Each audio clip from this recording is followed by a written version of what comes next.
Sam Seder, Emma Vigeland on the Majority Report. I want to welcome back to the program Jasper Nathaniel. He is a writer at infinitejazz.substack.com. Want to recommend this newsletter to everyone. We'll put that link in the podcast and YouTube description. And you can see it down below if you're watching on YouTube, folks. Oh, great. And wherever there it is, right down yes. there. And also has a piece in the Baffler, the annexation of the West Bank is complete. Jasper, welcome to the program. Just starting off, we know that Donald Trump made promises to Miriam Adelson in 2020. And that was, I will move the capital, or we will recognize, the United States will recognize Jerusalem as the Israeli capital. He ended up, at one point, I think he said, I gave her the Golan Heights just as like a bonus gift. And this time around, she gave him about $120 million for the promise of supporting the annexation of the West Bank. And in the meantime, the Israelis have basically been gearing up to this, well, arguably for 30 or 40 years, but certainly more intensely over the past 5. Yeah. I mean, do we think Donald Trump can point to the West Bank on a map? Is there any chance at all? I mean, I honestly, I think that for Trump, it just doesn't even cross his mind. So I think that when, like, you hear Smotrich talk about this huge opportunity now that Trump is president, to basically have sovereignty over all of, what they call Judea and Samaria. And I don't know that it's like an ideological thing as much as it's just, as I write in this piece, the idea of the West Bank remaining the part of the sort of Palestinian state when that 2-state solution finally comes around was just like the sort of central tenet needed for Western governments to maintain this fiction that there was a second Palestinian, or that there was a Palestinian state coming. And Trump doesn't even pay lip service to that. So I think that Smotrich and the right wingers are basically just like, okay, time to go nuts. All right. Well, let's tell us who, for folks who don't know, who is the finance minister, Bezalel Smotrich? Yeah, Bezalel Smotrich. He actually was born in the Golan Heights in a settlement there. And now he lives with his family in a settlement in the West Bank. I'll put it this way. He was one of these sort of extremist settlers that you see on TV today, or on the internet in videos, like raiding Palestinian villages, throwing rocks, lighting their cars and homes on fire. That's what he grew up doing. And he's very open about that. But when he was younger, there was actually sort of an adversarial relationship between the settlers and the military in many cases, because the military wanted to maintain order. And Smotrich was at odds with them, and he was arrested several times, actually, and even charged with, I think, support for terrorism, but don't hold me to that. And then he became a lawyer, and he started a group whose job was to basically fight the state of Israel when it ruled against constructing illegal outposts or settlements and that sort of a thing. So he's been fighting against the state his entire life, basically.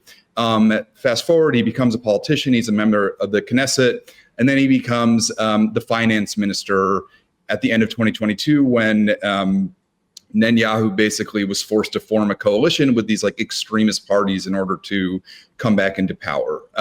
That's the background on him. I can get into sort of like what's happened since then if you want. Well, I guess I'm a little bit curious if you could flesh out, Jasper, how the religious fundamentalist extremists in Israel, what is it overstated to say that they were in opposition recently? I'm not talking about when Smotrich was coming up, because since October 7th, the alliance of the most religious fundamentalist Israelis and these far-right parties and Likud has been fairly seamless. I mean, you hear some palace intrigue and drama, but largely they've been a unified front in both the genocide in Gaza and then the annexation of the West Bank. That's true for the most part, but actually right up until they struck Iran, the coalition was pretty much at its most fragile point it's been in years, specifically because Netanyahu obviously wants this forever war, but they're running out of troops. Reserves don't want to show up anymore. They were getting ready to basically abolish this rule that said that the ultra-Orthodox yeshiva students don't have to serve like everybody else. So they were getting ready to hand out draft cards to all these people in yeshiva, studying yeshivas. And some of the religious members of the Knesset were basically rebelling against it. And there was just a no confidence vote. I can't remember if it was right before or right after the Iran strikes, but Netanyahu. It was right before, I think. Thursday, the Thursday before the strikes. Yeah, and perhaps they knew what was coming, but I think like for all intents and purposes, they've been a unified front across pretty much everything. Just before we go into what Smotrich has been doing, and on some level, like I think what we're seeing is there has been a decades-long project to create facts on the ground, where they will put, where Israel will create settlements that will just make it harder to make an argument that this land can be returned to Palestinians, that and to sort of almost like break some of the social structure of Palestinians living in the West Bank. And that has accelerated at an incredible rate over the past, particularly like 4 or 5 years. But give us a sense of how the Israeli government works so that we can understand how Smotrich has been able to position himself and has been given the authority to essentially, almost in some ways, unilaterally go ahead doing this. And I want to make it clear, I'm not saying that there isn't culpability to go across the Israeli leadership, because they have willingly gone along with it. But he is sort of almost politically protected on some level and been in a unique position to implement this project. Yeah, no, I mean, this has been pretty well reported in Israel, and there's been a little bit of reporting of it in the U.S., but not nearly enough, because most people that I talk to who are following all this pretty closely actually are not even aware of this sort of reverse coup that Smotrich pulled off. So basically, when Israel occupied the West Bank in 1967 after the Six-Day War, they began a formal military occupation, which is actually like an internationally recognized status. And because of that, there are actual legal obligations to adhere to the laws from the Hague Convention and Geneva. And those laws, in essence, say that the occupying power is temporarily administrating the territory and must protect the well-being of the occupied residents. So they're not allowed to do anything that is against the well-being of the residents, or anything that would form like a permanent presence of Israel there. And so I want to be very clear, like the military occupation in the West Bank is unspeakably cruel. I've witnessed it firsthand. I mean, of course, I'm sure all of your listeners are very familiar with this, and they uphold just a brutal apartheid regime. But in a strange way, the military occupation has provided some insulation against these really expansionist politicians in Israel, because every move that the Smotriches, the settlers, want to make to expand settlements, to change laws, all these things, they have to contend with the lawyers, with the military, who are, I'm not going to say they're pro-Palestine, but these are lawyers, and they're like at least nominally adhering to a set of laws. And I'll say the military, it's certainly full of ideologues now, and I'm sure it always has been, but they are not the same. The people who have run the military in Israel are not these like diehard messianic figures like Smotrich, who think that it's, their purpose on earth to take over the West Bank. They're there to basically rule with an iron fist, to maintain order. And so all that is to say that when Smotrich wanted to begin his sort of takeover of the West Bank, he understood that what he had to do was undercut that system of military rule, because that's what was posing all these different obstacles. So right after the election in 2022, In early February 2023, Smotrich forms an agreement with then Defense Minister Yoav Gallant. It's sort of unclear exactly where the pressure was coming from on Gallant to do this, although again, like it was a very fragile coalition. Smotrich had a lot of power at that point, but they form an agreement to make Smotrich an additional minister in the Ministry of Defense. Like that's his actual title. So you've got the Minister of Defense, which was Gallant at the time, is now Katz, and then you had the additional minister in the Ministry of Defense, which was Smotrich. And Smotrich was given power over this newly created organization inside the Defense Department called the Settlement Administration, which was basically created to just own all things related to the settlements. And to just route everything away from the military and to these political appointees that Smotrich was making, while still being nominally under this sort of military structure. So that's the basic like structural change he created. And we should also say he's also the finance minister at this time outside of the Defense Department or the IDF structure. So he has a separate base of power, if you will. He controls, he's like basically the Secretary of the Treasury. And so he's got this sort of like, he's approaching this from like almost two different angles. Yeah, there's this quote during a conference, I think it was last June. He's speaking at one of these like settler conferences that was not open to the public, but it leaked.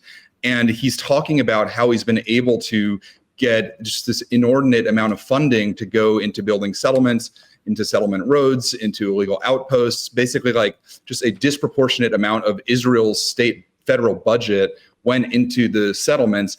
And he explains it by saying, he makes a joke. He says, the Minister of Finance and the Minister of Finance and the additional Minister of Defense know each other, so somehow there was budget. And what he's saying is they're both me. So I make the call for what we're going to do. I confirm the budgets. We route it all away from the military lawyers. And yeah, he's been able to just basically go nuts. So the way in which, talk about the division of the West Bank into sort of three different categories, A, B, and C, because that seems to be the sort of his backdoor way of getting out from under, of choosing which areas in which there is not the same sort of like restrictions from a military perspective. Yeah, I think that the way it's helpful to think about this is like he has two different fronts on this war against what I'll call the military occupation, which is really what it is. So one front is basically eroding the green line that separates Israel from the occupied West Bank. And what that actually means is all of the laws that currently govern Israel, they're passing all this legislation now to make those laws govern the West Bank as well, which again is not what it's supposed to be. This is a military occupation. It's not part of the state of Israel. But now all these different laws in Israel are also laws in the West Bank, which is in effect annexation. So that's sort of part one of it. Part two of it is from the inside, which is what you're describing, Sam. Basically, after the Oslo Accords 2 in the mid-90s, they divide the West Bank into areas A, B, and C. Area A is ruled, in theory, entirely by the Palestinian Authority, security and administrative stuff. Area B is Palestinian Authority administered, but IDF and PA joint security. And then Area C, Israel controls everything. But Israel doesn't own that land. They don't own any of it, or they're not supposed to at least. And so part of what they're doing now, like the big news in the last week or so, is they're doing this land registration process. So what that basically means is that the Israeli government is auditing land rights across all of Area C in the West Bank, which is 60% of the West Bank. And all of the deeds that are owned by actual Palestinians, which most of them date back to Jordanian rule, they're just no good in the eyes of Israel. Of course, PA deeds are no good in the eyes of Israel. So any land that's not currently registered, in other words, any land that's registered to Palestinians, Israel is now just naming state land.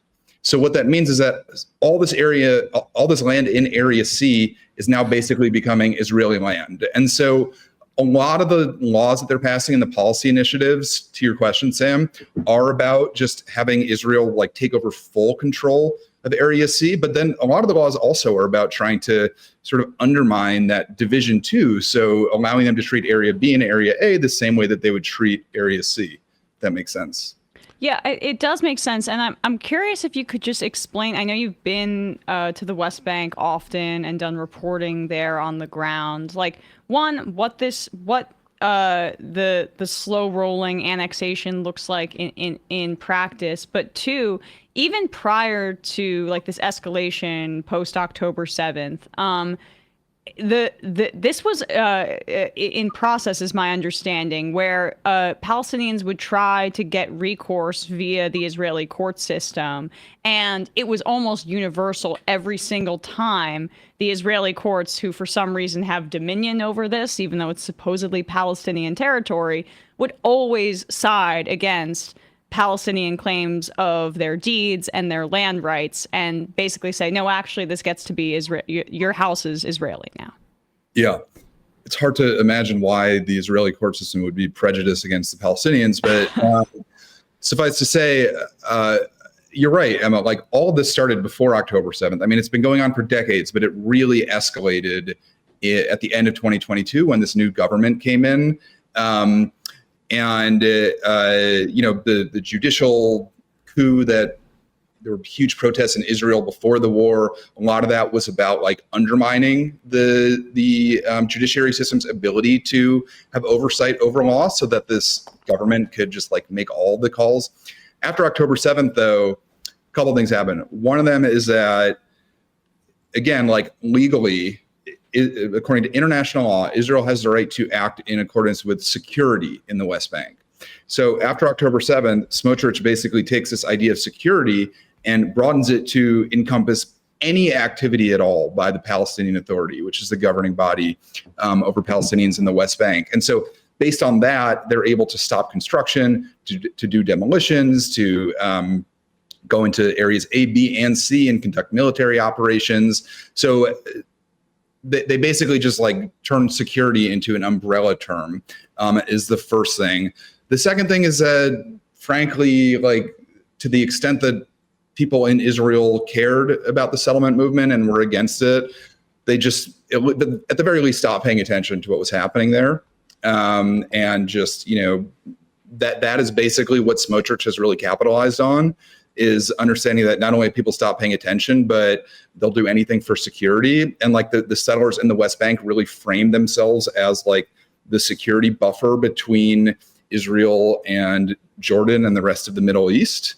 And it basically just, everything that's happened since October 7th, there's nothing really categorically new. Everything's just gotten much worse. And so what that means is, like, one tangible example, outposts, which are basically illegal settlements even by Israeli law, which used to get occasionally torn down by the military, Smotrich and Ben-Gvir actually like put a stop to that.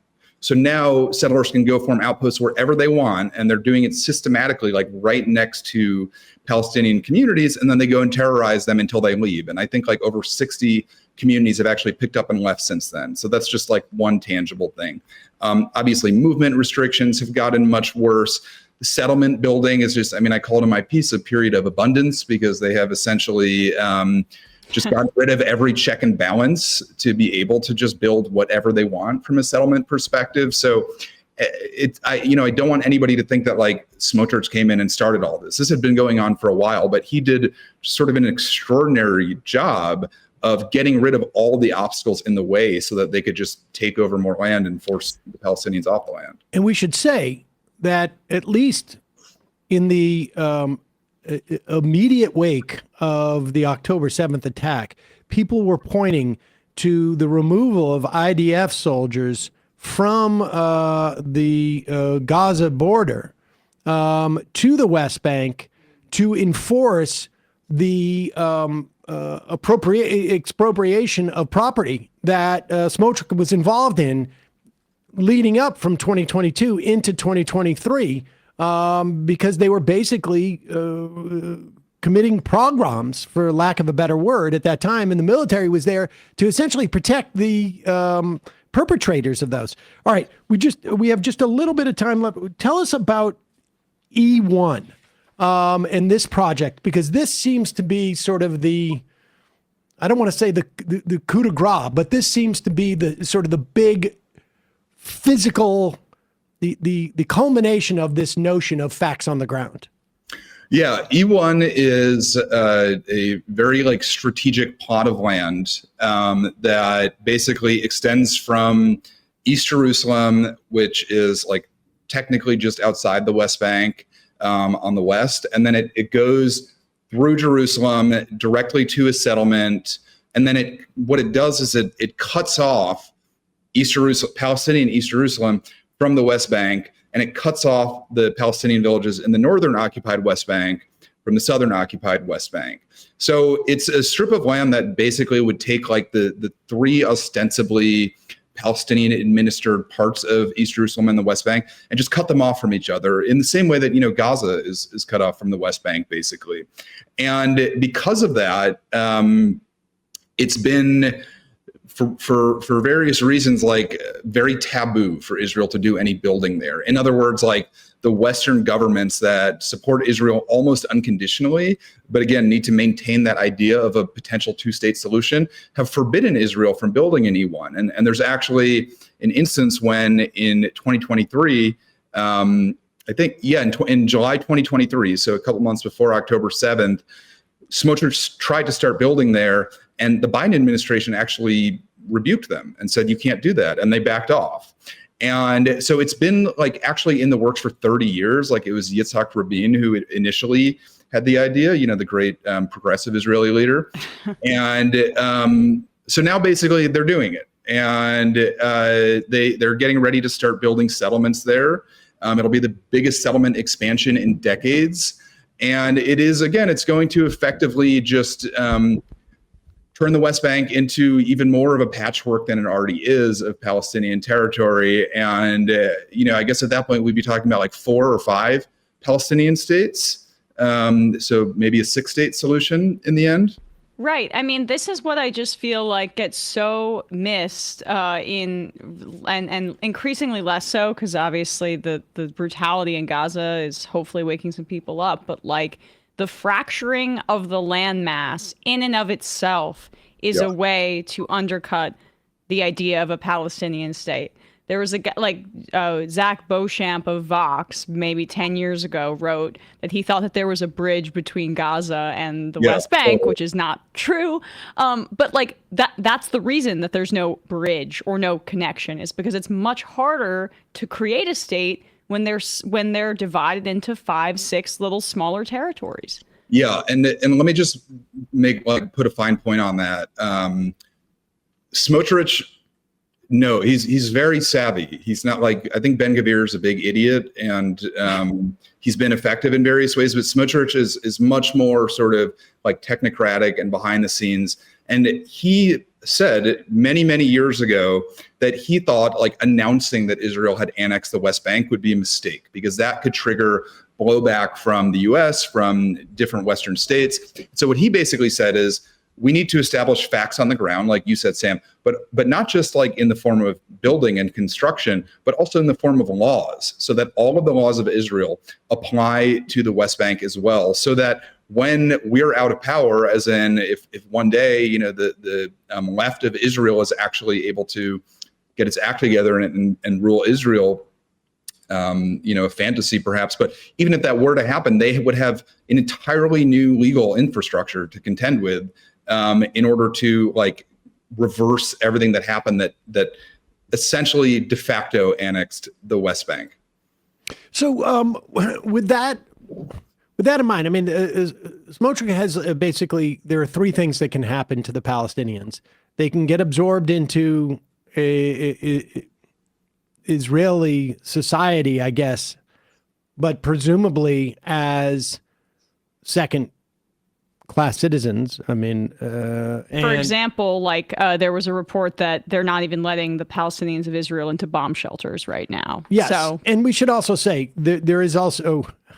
I have been asked in a debate once, did you know that there are no bomb shelters in Gaza It also seems that even within the context of Israel and certainly within the West Bank, there are bomb shelters not because they're made privately, but because the Israeli government provides money for it. And in Palestinian communities that are occupied, they are not allowed to build bomb shelters. They not only anything at this point. Yeah. But so there are three things. One is they will get absorbed into Israeli society as second-class citizens.